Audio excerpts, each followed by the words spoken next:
दोस्तों नमस्कार, मैं संजय मग्गू और मौजूद हैं देश रोजाना के डिजिटल मीडिया मंच पर। हरियाणा की एकमात्र खाली हुई राज्यसभा की सीट के लिए अब चुनाव नोटिफिकेशन आज जारी हो गया। चुनाव की अधिसूचना जारी हो गई और कल से इसके लिए नामांकन होंगे। हरियाणा की जो ये राज्यसभा की सीट खाली हुई है, आपको बताता चलूं कि ये खाली सीट हुई इसराना से विधायक बन गए कृष्णलाल पंवार, जो पहले राज्यसभा के मेंबर थे। कृष्णलाल पंवार के जो राज्यसभा सदस्य थे, उनके विधायक बनने पर उन्होंने रिजाइन दिया राज्यसभा से और ये सीट खाली हुई। आजकल कृष्णलाल पंवार दलित नेता हैं, आजकल वो हरियाणा सरकार में वजीर हैं, मंत्री हैं सरकार के। इस खाली सीट पर जो चुनाव होना है उसके लिए आईएएस अधिकारी अशोक मीणा को रिटर्निंग ऑफिसर अपॉइंट किया गया है और इनके साथ साथ ही अशोक मीणा के साथ साथ जो दूसरे अधिकारी हैं गौरव गोयल, उनको सहायक रिटर्निंग ऑफिसर यानी कि एआरओ अपॉइंट किया गया है।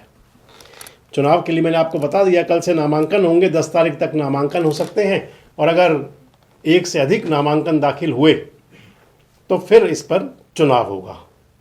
लेकिन अब ये आप मान करके चलें कि नामांकन इसमें एक होगा, एक से अधिक नामांकन होंगे नहीं। कारण ये कि भूपेंद्र सिंह हुड्डा ने, जो कांग्रेस के बड़े नेता हैं, उन्होंने एक बार फिर हथियार डाल दिए हैं। भूपेंद्र सिंह हुड्डा ने कहा है कि हम राज्यसभा की इस खाली हो रही सीट पर कांग्रेस पार्टी चुनाव लड़ने नहीं जा रही। इससे पहले दीपेंद्र हुड्डा के राज्यसभा सदस्य बनने पर, लोकसभा सदस्य बनने पर, मेंबर ऑफ पार्लियामेंट बनने पर इलेक्शन जीते थे वो, तो उनकी राज्यसभा की सीट खाली हुई थी और उस राज्यसभा की सीट के लिए भी हुड्डा साहब ने हथियार डाल दिए थे, कह दिया था कि भैया चुनाव नहीं लड़ेंगे। उस समय तो उनको दुष्यंत चौटाला, दिग्विजय चौटाला और कुछ लोगों ने सहयोग समर्थन की बात भी कही थी, लेकिन हुड्डा साहब ने कहा था कि हमारे पास संख्या बल नहीं है, इसलिए चुनाव नहीं लड़ा। और अगर अब की बात करें तो हुड्डा साहब का कहना तो यही है कि भाई संख्या बल नहीं है, और अगर देखें तो संख्या बल उनके पास है नहीं। 37 विधायक हैं इस समय कांग्रेस पार्टी के हरियाणा के अंदर और भारतीय जनता पार्टी के 48 विधायक हैं।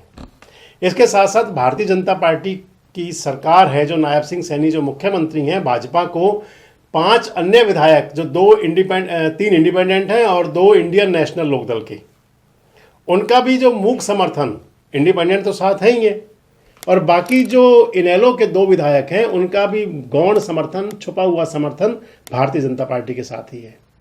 इस स्थिति में हुड्डा साहब ने हथियार डाल दिए और कह दिया चुनाव नहीं लड़ेंगे। और जब हुड्डा साहब ने कहा कि चुनाव नहीं लड़ेंगे तो चर्चाएं कई शुरू हो गई।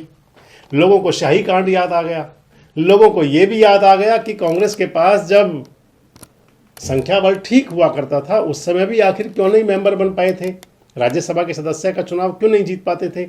अजय माकन चुनाव हारे थे और अजय माकन के चुनाव हारने की गाज गिरी थी किरण चौधरी पर, जो आजकल भारतीय जनता पार्टी में चली गई।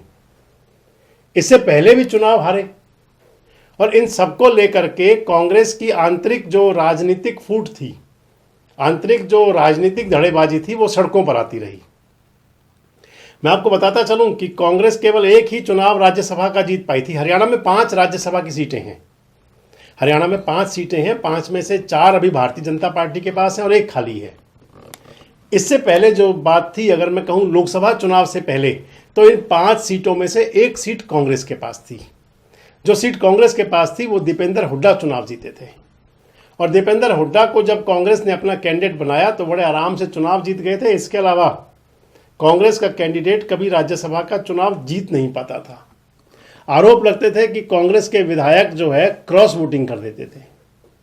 अब तो हालांकि हथियार डाल दिए, हुड्डा साहब ने कह दिया कि भैया हमारे पास तो सौदा ही को नहीं, जबकि में सौदा ही नहीं है तो फिर चुनाव के लड़ें।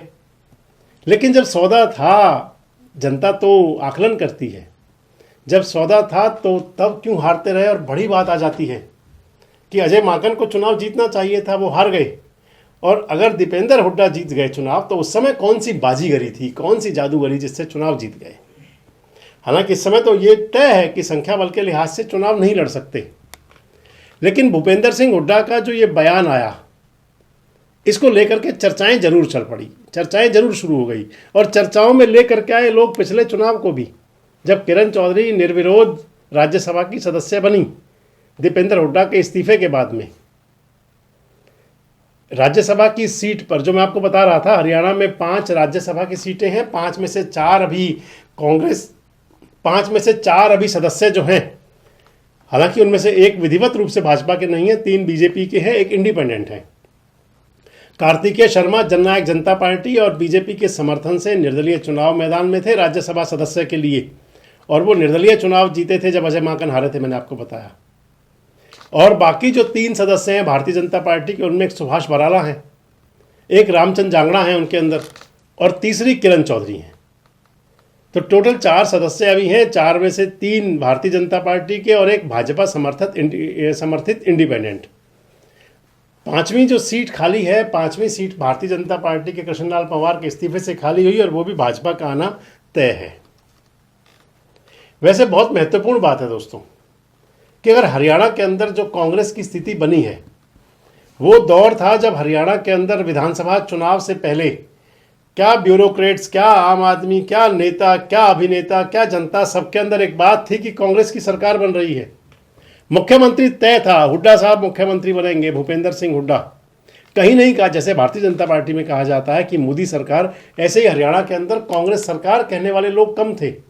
अब की बार हुड्डा सरकार कहा जाता था, अब की बार हुड्डा मुख्यमंत्री होंगे, ये कहा जाता था। लेकिन हालात कुछ ऐसे बने कि बहुमत से बहुत दूर रह गए। बहुमत से 9 विधायक कम मिले। 46 विधायक चाहिए होते हैं बहुमत के लिए, 37 रह गए। और उसके बावजूद एक स्थिति और जो बनी हुई है, वो स्थिति ये है कि हरियाणा कांग्रेस का विधायक दल का नेता कौन हो, विपक्ष का नेता कौन हो, इसको लेकर के भी आज तक कांग्रेस तय नहीं कर पाई।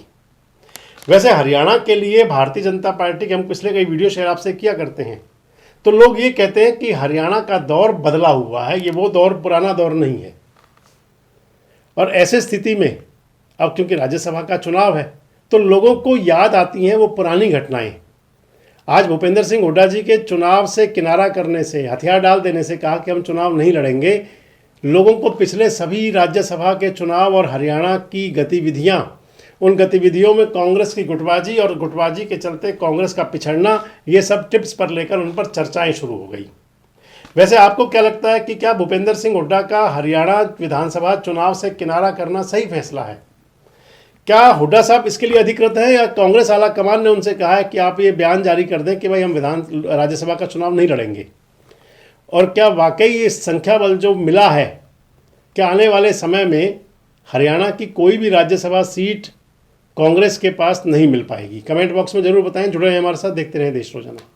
हमारे साथ जुड़े रहने के लिए सब्सक्राइब करें देश रोजाना के YouTube चैनल को, और नई वीडियो की नोटिफिकेशन पाने के लिए बेल आइकन जरूर दबाएं। अगर आप ये वीडियो Facebook या Instagram पर देख रहे हैं तो पेज को लाइक और फॉलो जरूर करें और ज्यादा से ज्यादा शेयर करें।